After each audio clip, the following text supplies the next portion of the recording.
Antes de yo grabar este programa con usted, le pregunté a los seguidores nuestros de Instagram de qué tema querían hablar.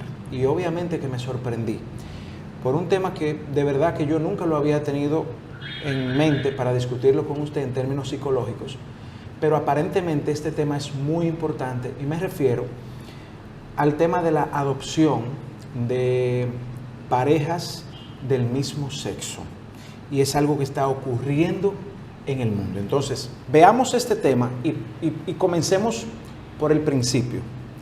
¿Cuál es la opinión psicológica suya para el tema de la homosexualidad? Mira, ha existido siempre, y el tema como tal no debería ser el centro de atención. Para mí, que lo que tú haces o no en esa parte privada, muy particular tuya, no te debería definir en la sociedad. Por lo tanto, yo preferiría hablar de tu corazón, de tu aporte, de tu presencia. Yo creo que el ser humano, cualquier orientación sexual que elige en un momento dado, no debe ser lo que lo defina, sino lo que tú haces fuera de ahí, que es mucho más tiempo. Pero yo siento que hay una sociedad que está muy abierta a aceptar al mundo gay o al mundo LGTBQZ. Entonces, mi posición es un poquito más centrada en cuanto a que ni rechazo ni aceptación. Yo pienso que son dos proselitismos innecesarios. Y he observado que nos pasamos como a los extremos. Como eso fue muy rechazado, en ocasiones hasta motivo de maltrato, sí, ahora queremos tentarlo. Exacto. Yo creo que es el otro extremo. Y tampoco creo que sea sano. No es sano. No. Yo pienso que la reacción a eso no debería ser el extremo. Que si antes fue prohibido, ahora se recomiende. Y va a llegar un momento en que entonces ser heterosexual está mal. Está mal. Porque llega un momento en que se quiere colocar esa manera particular en la que cada quien elige vivir su sexualidad como el estado ideal. Lo que usted dice es como que ser homosexual no es malo, porque es un ser humano común, como usted y como yo, que deberíamos fijarnos en el corazón y las acciones de esa persona, pero que también el como que rechazarlo o como que el venderlo o publicitarlo, cualquiera de las dos también está mala. Deberíamos ser seres humanos centrados a ser seres humanos y punto. E inclusive el hecho de que yo coloque la atención a nivel de las entrepiernas, yo creo que me reduce en mi visión de la vida. Yo no es lo primero que veo en ti, ni lo que comparto contigo. ¿Por qué ese tiene que ser el tema? Para definir una sociedad, la participación. Yo creo que no debería provocar ni rechazo ni privilegio, porque estamos pasando al otro extremo. Es decir, para hacer algunas cosas yo voy a tener que ser gay. Exacto. Si no, y antes para hacerla no podía hacerlo. Ninguna de las dos. Yo creo que no debería ser el tema. Es lo que yo propongo.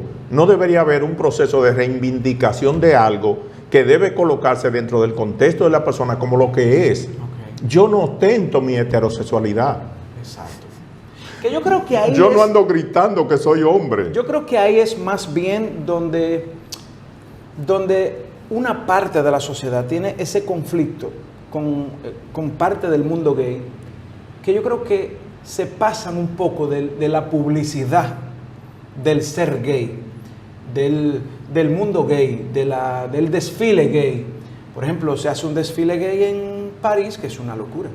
Se hace un desfile gay en Nueva York, que es una locura también. O sea, desnudo, haciendo de todo tipo de ejercicios sexuales en plenas avenidas. Y entonces papá y mamá que tienen niños, que quieren darle una formación heterosexual a sus hijos, se tienen que encontrar con esto y dicen, cónchale, pero ellos tienen su derecho, pero también yo tengo derecho a educar a mis hijos dentro de un mundo heterosexual. Y yo creo que ahí es donde más o menos parte de la sociedad tiene ese conflicto. Yo lo veo también como respuesta de minoría.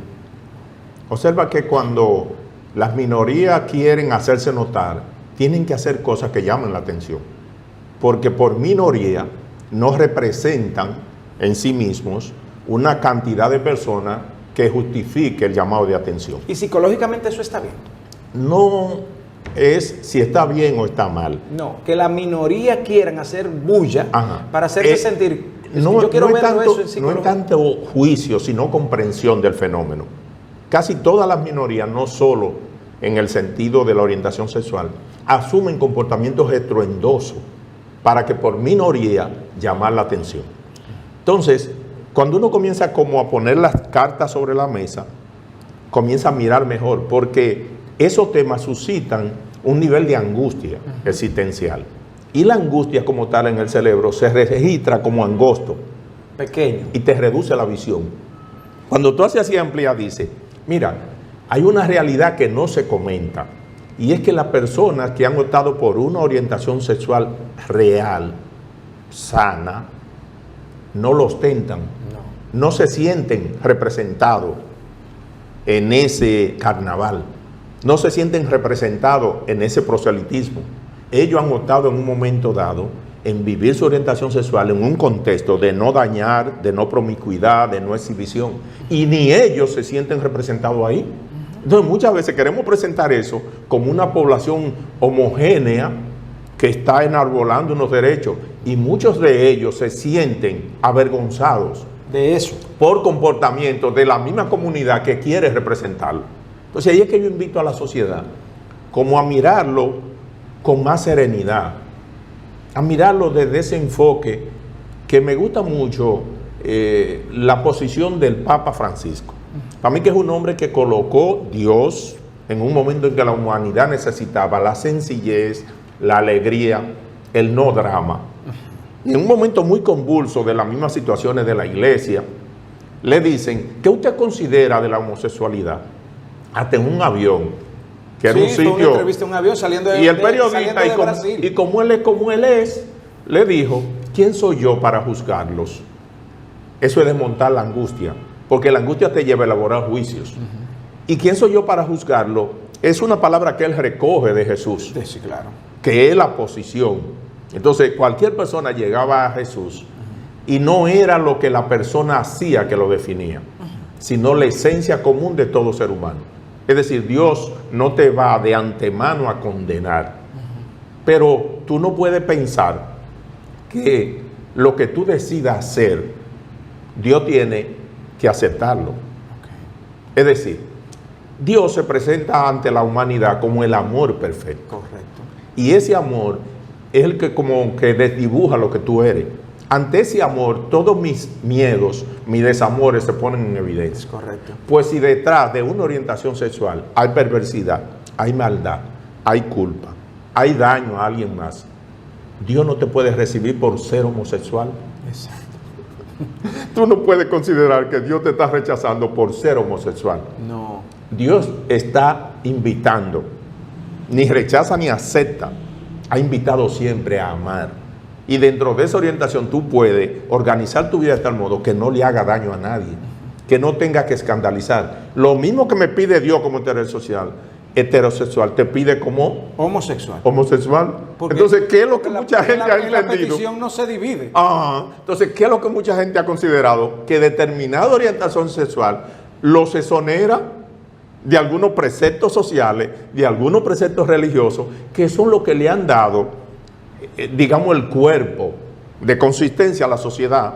Porque mucha gente está hablando detrás de eso, de adopción de familia, que se ha visto en la práctica con la mayoría de personas de orientación sexual, homosexual, bisexual, LGBT, etcétera, etcétera, que se ha visto en la práctica a partir de algunos hechos que han decidido, por ejemplo, adopción. Muchas veces, personas que han decidido adoptar pudieron haber tenido sus hijos. ¿Por qué decidieron adoptar y no tener hijos? Es decir, usted decidió una orientación homosexual y no incluye embarazo ni parto. ¿Por qué usted quiere agregar los hijos? Porque hay una necesidad. Pero está bien. La necesidad no puede colocar a los hijos como un objeto que yo adquiero. La necesidad tiene que estar orientada en función de los hijos. Son dos cosas distintas. Son dos cosas distintas. Yo puedo tener una mascota, yo puedo tener un hobby, yo puedo tener un vehículo, pero no a una persona humana. Entonces yo debería decidir la adopción en función del niño, no de los adultos. Y no hay forma de poder explicar el que esa sea la mejor opción para un niño. Yo creo que a los niños debería proveérsele de un hogar, de un cuidado, de una atención. Muchísimas de esas personas que en un momento dado adoptan, no pueden tener ni sus propios hijos para cuidarlos, para dedicarle tiempo, para estar con ellos. Sin importar si son heterosexual o no. o no. Es decir, lo que deberíamos discutir, cuáles son las necesidades de un hijo, no de un adulto. Y si tenemos nosotros la capacidad de Entonces, poder tener hijos. No es que yo tengo derecho como gay a criar. Es que un niño tiene derecho a una familia que le garantice todos sus derechos. Ustedes pueden garantizar todos esos derechos. Vamos a discutir a partir de ahí, en función de la necesidad del niño. Esa es más o menos la línea del Papa. Ajá, no que yo voy en auxilio de un niño por las necesidades mías. Entonces, ¿qué va a representar ese niño? O un deseo mío que yo he arrastrado, que yo quisiera tener. ¿Y cuál es el deseo de un niño? ¿Quién lo va a representar? Porque el niño pequeñito, en el óvulo, en el cigoto, no puede hablar. Debe haber una entidad en la sociedad que permita que en un momento dado se hable por el niño. La gente de las religiones, los religiosos, se agarran del texto bíblico donde dice que Papá Dios los creó hombre y mujer. Y dicen, óyeme, dicen los religiosos, nosotros rechazamos el tema gay porque Papá Dios nos creó hombres y mujeres. Y me pregunta, desde el punto de vista psicológico y aprovechando también la postura suya como hombre cristiano, ¿es posible seguir siendo hombre y mujer dentro de la creación de Dios o de ese contexto bíblico, aún siendo gay? Es que la condición de hombre o mujer no está asociada a la orientación sexual como tal. Yo soy antes persona. Entonces, es la persona donde hay que poner la atención, no en algo que se agrega después. El cómo esa persona en la sociedad expresa su ser hombre o ser mujer a nivel de biología, psicología, sociedad, todo lo concerniente. Yo soy biopsicosocialmente y espiritual, hombre o mujer. Esa es la sexualidad. En el ejercicio de eso es que yo agrego cosas con las que los religiosos utilizan el tema. Mira, si la mayoría de gente que ha elegido cualquier tipo de orientación no insistiera tanto, la gente ni le llamara la atención. Oye bien, a lo que la gente está aduciendo por hombre o mujer es que lo que se nos ha presentado de no ser hombre o mujer trae muchas cosas, mucho ruido agregadas, innecesarias. Porque hay muchísimos temas de los que la gente no habla, no se mencionan. Mira, ahí hay un tema fundamental, que es el negocio que hay detrás del mundo gay. Ajá. Ajá. Ahí hay un negocio redondo. Mire. Ahí hay gente viviendo desde hace mucho. Pero dígame sencillo. ¿Cuánto tú crees que se gasta para pasar de hombre a mujer? Para transformar su Ajá. cuerpo. Oh, sí, una millonada. Mete un lápiz, dale lápiz. Sí. Para pasar de mujer a hombre. Seno, $5,000. Mira. Nalgas, póngale $5,000 más. Esa cuenta no va a terminar nunca. ¿Quiénes se benefician del proceso? Está buena esa. Nadie ha mencionado el negocio detrás de ese mundo. Ni ellos se atreven a comentar lo que le ha costado para poder llegar a un estándar forzado por demás, que pudiera resumirse en que yo, así como soy, quiero vivir de tal manera, en bajo perfil, tranquilo, así como yo soy, vivo esa experiencia y no tengo que ostentar ni querer ser como más nadie, ni querer ponerme nada. Yo vivo desde esa condición como vive un heterosexual. Que yo creo que era lo que pasaba antes, porque usted comenzó diciendo que la homosexualidad ha existido siempre. Entonces se habla de Leonardo da Vinci, de muchísima gente, pero tú no encuentras ningún tratado donde ellos quisieron agregarle por ejemplo, a un cuadro que pintaron, gay. Ajá.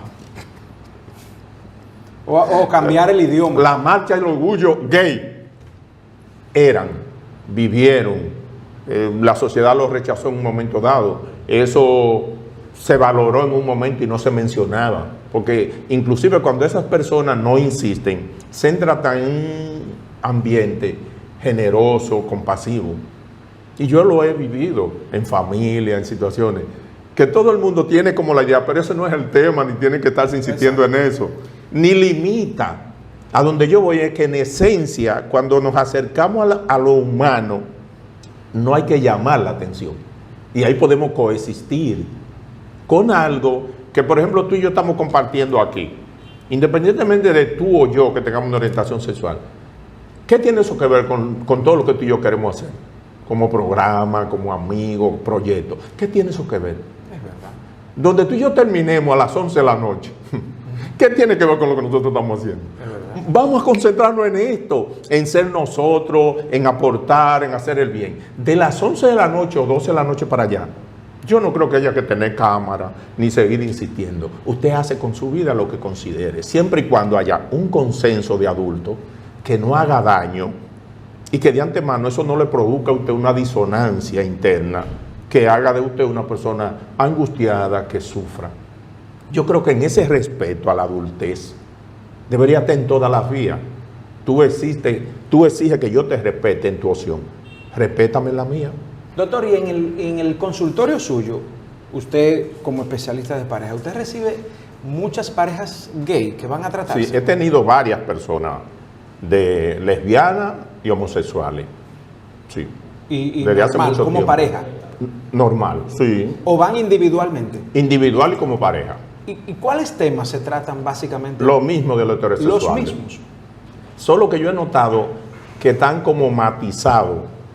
Es decir, cuando dos heterosexuales pelean, eso tiene como un grado. Sí.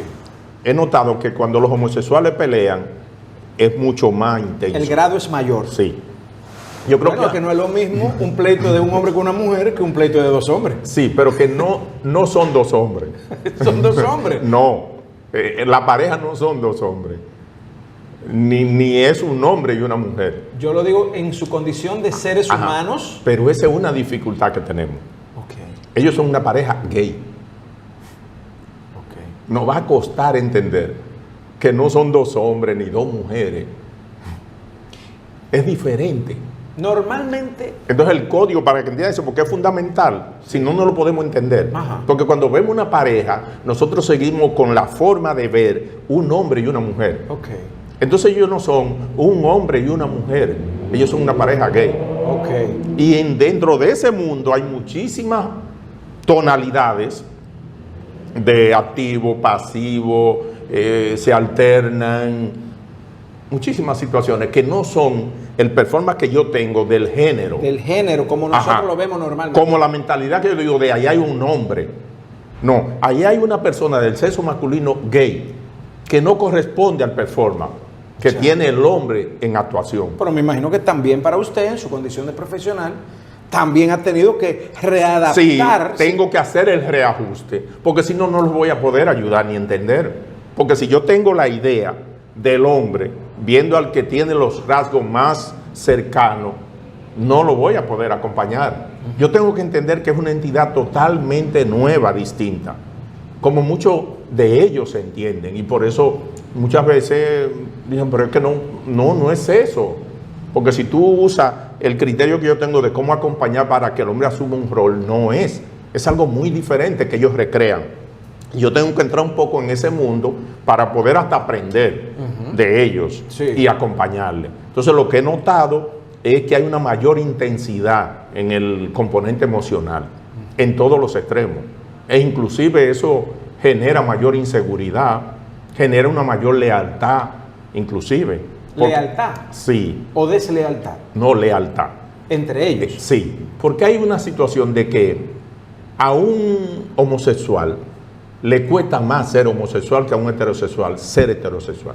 Wow, claro, porque está luchando contra algo. Es un precio más alto Claro. a nivel de rechazo familiar, Sí, social. rechazo social. Entonces, expresiones escuchadas en el consultorio, tú sientes como ese dolor, a diferencia del heterosexual, por todo lo que yo aposté y lo que tú me hiciste. Es decir, después de yo, superior, si yo me eché en contra de mi familia, yo me busqué dificultades a este nivel, y mira entonces cómo tú, por ejemplo en la infidelidad, en una traición, la dimensión de lo invertido en manejo del rechazo, en manejo inclusive de la misma situación de aceptación de la persona. Me imagino que en su consultorio la mayoría de parejas gay que van precisamente por la infidelidad. Se sigue repitiendo, es lo que yo he tocado encontrar. ¿Es la promiscuidad casi una condición natural del mundo gay? Yo pienso que hay que son, pero no una condición natural. No una condición natural. No. Yo pienso que la promiscuidad no tiene que ver con la orientación sexual, sino con el corazón de la persona, no sus genitales. No sus genitales. Yo pienso que hay seres promiscuos, sí. Punto. Y lo que ellos hacen de ahí en adelante es promiscuo. La promiscuidad para mí es como quitarle la esencia a las cosas. ¿Quién perdona más? ¿Un gay o un heterosexual? Por la situación misma que te explicaba de lo involucrado, el heterosexual perdona más fácil. El heterosexual. Porque es que en ese mundo, que no son tantos los que se abren a la ayuda, ni mucho menos se identifican, ya tiene que haberse dado un proceso de madurez, de aceptación, inclusive tiene que ver con un componente económico. No es lo mismo un gay pobre que un gay rico. Esa persona que ya llegó a tener un talento, una empresa, un aporte, le es mucho más fácil lidiar con una sociedad, claro, de la cual no depende para económicamente subsistir.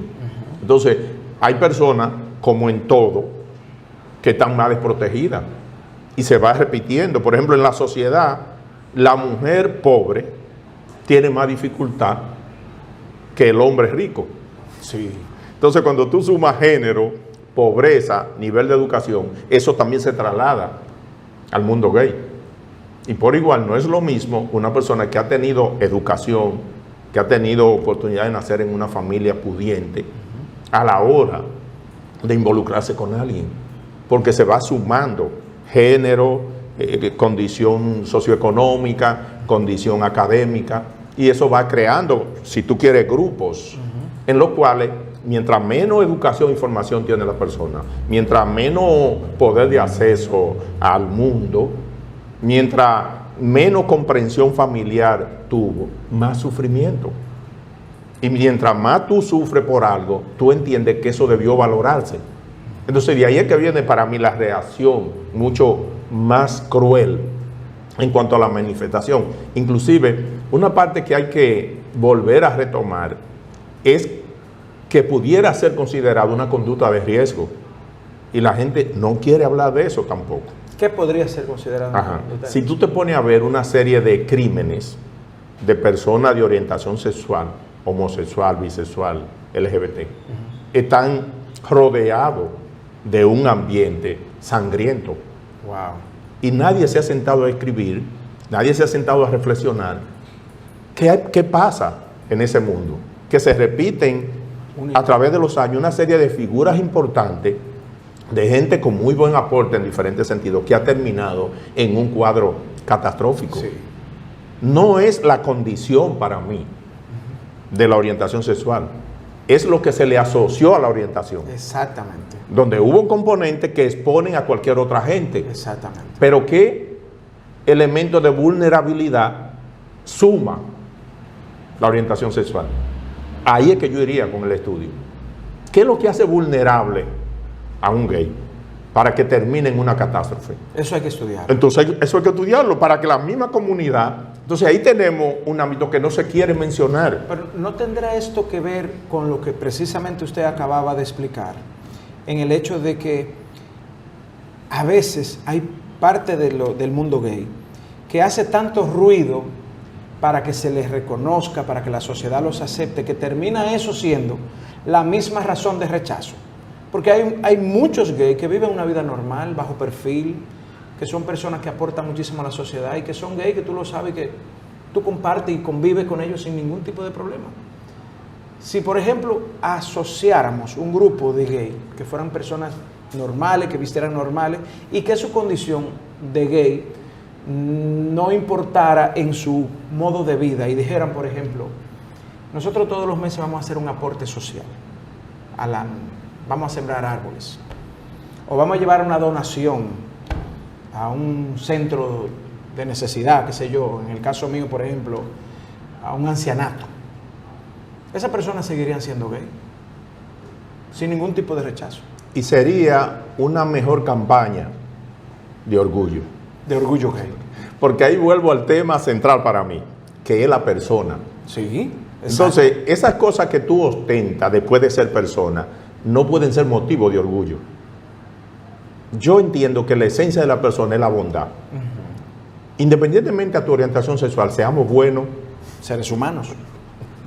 Entonces ya estamos hablando de que lo que me hace sentir orgulloso, independientemente a mi orientación sexual, es la bondad, es la libertad, es la alegría, es la capacidad de aportar, de vivir en abundancia. Vamos entonces a integrarnos como comunidad en la sociedad para, en esencia, aportar desde el ser persona, no desde la orientación sexual. Para que eso no sea lo que nos defina, ni por lo que nos rechacen, ni por lo que nos den privilegios. Exacto. Esa campaña a mí me parece más exitosa. Hermosa sería. Desviar la atención del tema, para mí beneficia más a los niveles de aceptación. Es verdad. Donde yo vivo, comparto, me integro a la comunidad, sé que voy a tener que lidiar con toda un tipo de persona que muchas veces su reacción es a todo lo novedoso, porque esa es otra cosa que se confunde. Hay seres humanos que rechazan a todo lo desconocido, todo lo que ellos no entienden. Sí, es un tipo de persona. Entonces a veces sin darse cuenta, personalizan eso y lo quieren hacer como exclusivo. Para mí, en un proceso de victimización innecesario. Total. Hay gente que nos ataca a todos. Entonces tú, en un momento dado, crees que nada más a ti. No, hay gente que tiene mal gusto con todo. Entonces, si nosotros nos sentamos a analizar, mira, hay una población que rechaza a todo. Para mí una población enferma, que no sabe hacer otra cosa, que fue dañada en la niñez, que arrastra algún tipo de trastorno, ya sea de personalidad o de ánimo. Hay personas que han pasado por traumas muy fuertes y se ha reducido su nivel de conciencia. Ese tipo de personas rechaza todo lo desconocido. ¿Quiénes buscan más ayuda? ¿Las lesbianas, los gays o los bisexuales? Yo pienso que entre ellos al final no se distingue. Yo creo que lo viven. Lo que yo he notado es que hay como en el autismo, que en un momento se conocía como una enfermedad, ahora como un espectro. Entonces, antes nosotros estábamos muy centrados en una condición. Es decir, ese es homosexual, ese es bisexual. Yo lo veo más ahora como espectro. Y que una persona que ya está dentro de la comunidad, que por eso utilizan todas las letras, pero yo creo que las letras van a terminar siendo el alfabeto. ¿Por qué? Porque es que hay un nivel de creatividad. ¿Cuántas van? Eso mejor no contarlo. LGBT. Es que hay personas inclusive dentro de la comunidad que pertenecen a 3 o 4 grupos. Entonces eso a su vez ha hecho para mí que se convierta en un espectro, donde como las tonalidades de los colores hay de todo. Exacto. Positivo, neutro, claro, oscuro, y ya no se sabe ni de lo que se está hablando. Y eso yo creo que genera un proceso de no identidad que lo hace muy difícil. Muy difícil. Porque al abrir esa caja de Pandora, ya usted no sabe todo lo que la persona se permite. Entonces, igual ahí ve una dificultad, porque observa como para poder usar un lenguaje que nos ayude a que la gente nos entienda, siempre queremos como establecer ciertos límites. Dice, hombre, mujer, ya uno tiene más o menos claro. Que los identifica a ambos, la forma de ser, de colocarse en la vida, ciertos comportamientos que se han sido más acentuados, de protección, de acogida, hombre, mujer. En ese mundo es más difícil. Sí, sí. Porque dependiendo del día, la situación, la coyuntura, adquieren matices diferentes. Y yo creo que ni ellos mismos a veces tienen claramente una idea de qué puede ser. Están dentro de la comunidad y fluctúan para mí. Y eso hace difícil el visibilizar esa realidad. Porque ni ellos mismos en ocasiones se ponen de acuerdo con lo que realmente son. Y por eso hay un elemento en el cual hay que trabajar, que tiene que ver, por ejemplo, a qué edad la persona debuta, a qué edad la persona se da cuenta, hace conciencia. Son muchos temas pendientes, porque eso despierta miedo y no hemos querido estudiarlo. Yo creo que le despierta miedo hasta la comunidad. Así es. Desde el punto de vista psicológico, ¿el gay nace o se hace? Mira, no opera para ninguna entidad para mí. Lo de separar el nacer y ser. Yo creo que se combinan. Una combinación. Y todavía no está muy claro, porque hay detalles ahí que a uno le llaman la atención. Muchas familias, tú hablas con la mamá, y me dice, es que él desde pequeñito fue delicado. Es decir, todavía no caminaba ni hablaba y él tenía como un ademán. Entonces, ¿cómo explicamos eso? Que ese niño que nunca vio a nadie caminando así ni hablando así, la madre diga que desde pequeñito ella notó en él una delicadeza, una actitud diferente.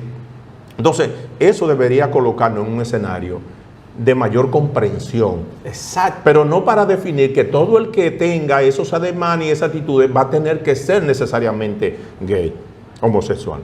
Porque eso es lo que nos lleva al otro extremo. Yo conozco personas amaneradas que no son homosexuales. Exactamente. Y he hablado hasta con su padre y me dicen, no, ese es más hombre que muchos hombres con los que yo tuve.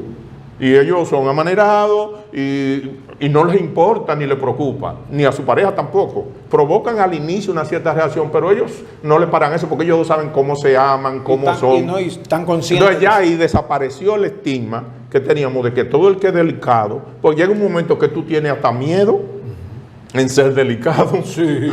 Porque tú dices, y tú vives controlando la parte afectiva, la parte, inclusive hasta lo de educado. Sí. Si tú eres un hombre muy delicado, muy educado, En esta sociedad choca. entonces, que abre puertas, que ayuda, que friega, Que hace bien, oficio, que que muy cuida, limpio. que muy... Entonces tú llegas un momento que te dicen, tú mismo dices, déjame bajarle un poquito, porque déjame parecer hombre, no vaya y me confunda. No, yo apelo de nuevo a la esencia. Usted conecte con su esencia y deje ese miedo, que yo no creo que está en la sábana la fiebre. Y yo volvería a esa humanidad y a esa personalidad y a esa esencia de nosotros. Esa otra partecita que para mí es por tan poco tiempo, es en la privacidad, no nos debería definir como seres humanos. Doctor, un niño que venga de un hogar gay, ese niño requeriría atención psicológica. Todos los niños deberían ser atendidos psicológicamente. Y en condiciones así, que suscitan diferentes tipos de reacciones más. Porque a veces nosotros reducimos como el impacto sobre el niño al entorno de la pareja, de la familia. Y no. No. Hay un mundo en el que ese niño interactúa. Y yo diría que hay dos mundos. Uno con el que él se encuentra todos los días y otro con el que él se encuentra aquí a través de la pantalla. Dos. Y más. Y más. Entonces ahí tenemos una situación concreta en la cual, ¿cómo ese niño va a entender ese mundo? Que los adultos nos da trabajo. Exacto. Porque aquí estamos tú y yo en este ejercicio haciendo un esfuerzo de lo que vamos a decir, de lo que vamos a hacer, porque nos da trabajo entender o poder dirigirnos sin crear susceptibilidades ni que nadie se sienta mal. Y que no es la idea de este programa. Ahora. Todo lo contrario, la idea de tener este encuentro y discutido con un profesional de este nivel es precisamente para que la sociedad y nosotros poderlo entender, exponer los temas aquí y verlo desde el punto de vista psicológico, profesional. Entonces, William, lleva eso ahora a la mente de un niño, que ya de por sí se enfrenta a muchísimas incógnitas, dificultades.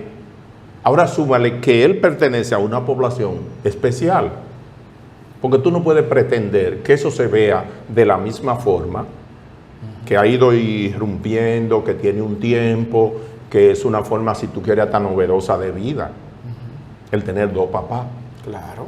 ¿Cómo explicarle al niño ese mundo que nosotros todavía no entendemos bien? Que todos mis amiguitos en el colegio tienen a papá y a mamá y yo tengo a papá y a papá. Entonces hay un formato ahí de pensamiento social que el niño va a tener que ser ayudado para poder asimilar las reacciones, el bullying, la aceptación que eso pueda generar en un momento. Cómo crear una atmósfera alrededor de ese niño que le proteja, que debería ser lo que nosotros hagamos con todos los niños. Pero este tiene situaciones atenuantes, situaciones agravantes que nosotros deberíamos poner sobre la mesa. Y por ejemplo, si va a ir al colegio, debería crearse una atmósfera y una orientación para que ese niño se prevea cosas que le pueden llegar a pasar en ese entorno y se le den herramientas. Porque él no va a entrar como el otro niño, donde hay 20 alumnos, digamos que hay 2 que proceden de una familia nueva, por decirte un nombre.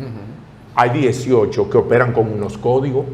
¿Cómo es que estos 2 niños van a manejar esa situación? ¿Y cómo van a manejar los 18 la situación de los 2 niños? Exactamente. Porque nada más no estamos pensando en los niños de esa familia y los otros niños, con todo lo que eso suscita, que traen todo un enfoque de una serie de valores, de parámetros, de forma de entender el mundo. Porque no estamos hablando de una conducta sexual. La gente lo quiere reducir. Yo estoy hablando de una forma de entender el mundo que representa la familia, que representa la pareja. Son códigos de entendimiento humano, son diccionarios, son lenguajes.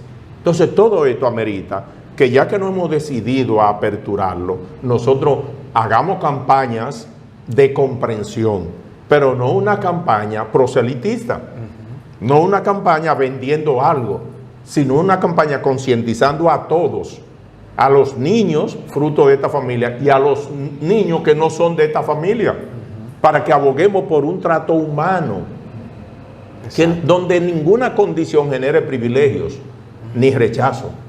Entonces ese ejercicio va a requerir mucha comprensión, va a requerir que nosotros, William, quitemos el miedo que ha rodeado estos temas. Pero quitar el miedo no significa patentizar todo. Es decir, que en ausencia del miedo se permita todo. No. Porque el miedo es respuesta a algo que yo entiendo que puede dañar, que puede perjudicar. Y sí hay elementos ahí que pueden perjudicar. Vamos a discutirlo. Vamos a ponernos de acuerdo. Es una realidad, eso nadie lo puede ocultar. Nadie. Pero tampoco tiene que ser otra cosa. Exacto. Porque con otros fenómenos que han ocurrido, lo consideramos como realidad, se le da su tiempo, se estudia, se va insertando y la sociedad termina asumiéndolo. Para hasta los propios profesores, dentro de las escuelas que tienen, como usted dice, 18 niños que vienen de familias normales y 2 niños que vienen de familias gay, ¿cómo un profesor interactúa en este tema para entender estos niños que tienen, en vez de papá y mamá, tienen papá y papá o mamá y mamá? Entonces, ¿cómo se les invita a una reunión de padres? Y hasta los textos. Los textos están hechos en función. Entonces, cuando tú introduces, y es una preocupación, sí, la excepción como regla, yo creo que la sociedad como tal sale perjudicada. Es decir, porque una población mínima tenga una visión de algo, yo no puedo hacer que la población máxima lo asuma. Exacto. Exactamente. Entonces, en un momento dado nosotros queremos convertir la excepción en regla. Entonces, es el mismo resquemor que esto provoca. Claro. Donde por yo ser lo que soy no estoy bien. Y ya yo tengo que justificar donde llego que soy heterosexual. El tema sexual, todos los psicólogos recomiendan a los papás, cuando vamos como padres a darnos terapia psicológica y vamos con nuestros hijos, es una regla muy común que los psicólogos dicen a los papás: tienen que hablar con sus hijos y tienen que hablar de sexo y tienen que hablar de todo. Pero bueno, cuando hablamos del tema sexual, ¿cómo una pareja gay le habla de sexo de manera normal a unos niños que son adoptados? ¿Qué tema sexual va a hablar esa pareja gay con esos niños? ¿Enseñarlo a ser gay también? Mira, lo que en la práctica pasa es que lo que educa sexualmente es el día a día. Tú lo colocas como una plática y lo que educa realmente es a través de los poros, no del oído. La educación que tú recibiste en tu casa no fue lo que te dijeron, fue lo que tú sentiste, percibiste y viviste. Ellos, cuando son personas centradas, cuando son personas en esencia buena, no tienen que encargarse y no tienen la idea, los que son sanos, de convertir sus hijos en gays. Porque son sus hijos y ellos tienen que elegir cualquier hijo que tú tengas, lo que ellos quieran hacer con su vida.